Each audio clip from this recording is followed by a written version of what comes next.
Sveiki, bičiuliai. Vieša padėka Antanui Kandrotui Celofanui. Aš suprantu, kad gal šokiruojančiai skamba, bet aš truputėlį paaiškinsiu.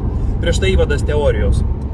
Kiekvienoje valstybėje yra žmonių, kurie nesugeba savęs realizuoti, nesugeba prisitaikyti ir gyventi taip kaip daugelis. Nesugeba susikurti savo gerų atitinkamų gyvenimo sąlygų.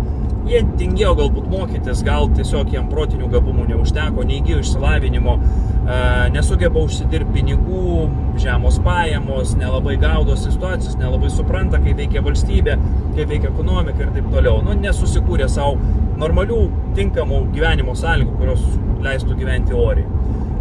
Dėl to tie žmonės yra baisiai pikti, pavydūs, dėl riboto intelekto galimybių jie nelabai supranta, kaip taip atsitiko, kad jie galbūt negali taip gyventi kaip kiti žmonės, sėkmingesni. Ir aišku, jie kaltina tikrai ne save, kaltina aplinką, valstybę, sėkmingus žmonės ir taip toliau ir panašiai.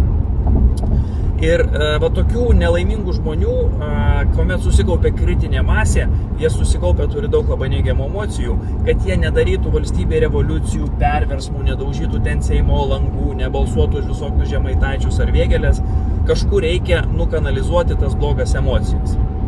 Kaip pavyzdys, pavyzdžiui, Jungtinėse Amerikos valstijose, kodėl buvo leista veikti judėjimui Black Lives Matter? Kodėl nebuvo uždrausta organizacija, kuri savo esmė yra teroristinė, kuri organizavo maištus, piketus, plėšė parduotuvės, degino automobilius, niokojo žmonių turtą, bandė veržtis į turtingų žmonių kvartalus, ten gąsdino, kad jos degins namus ir taip toliau ir panašiai.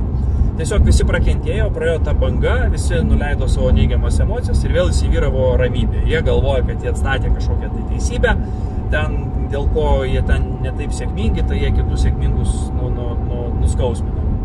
Tai lygiai dėl tokios priežasties mūsų valstybėje reikalingi tokie žmonės kaip Antanas Kandrotas Celofanas, kurie akumuliuoja visą valstybės negatyvą, visus tuos žmonės, kurie nusivylė gyvenimu, kuriem ten nesiseka, nepavyks įsitvirtinti visuomenėje.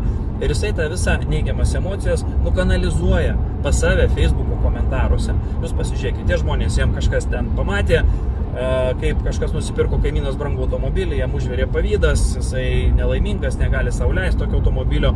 Tai aišku, kad geriau jisai neitų deginti kaimyno automobilio, jisai nueina pas Celofaną komentaruose išsilieja, kaip ten valstybė bloga, kaip visi, kurie turtingesni už jį yra vagis, kaip Landsbergis šiferį pavogė ir taip toliau.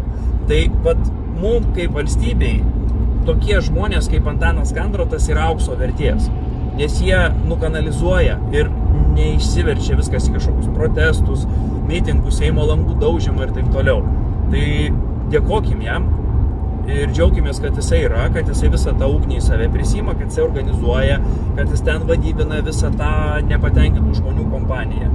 Ir iš tiesų tai yra viena iš priežasčių, kodėl Antanas Kandrotas taip ilgai, nežiūrint visų jo nusikaltimų padarytų, nežiūrint, kad jisai recidivistas, nusikaltėlis, jisai vis dar yra laisvėje, nes jisai mums valstybei reikalingas, kad jis būtų laisvėje. Nes įsivaizduokit, uždaro Antaną Kandrotą į kalėjimą ir kur dėti visą tą nepatenkintų valstybės žmonių gaują. Tai čia klausimas. Ačiū. Iki.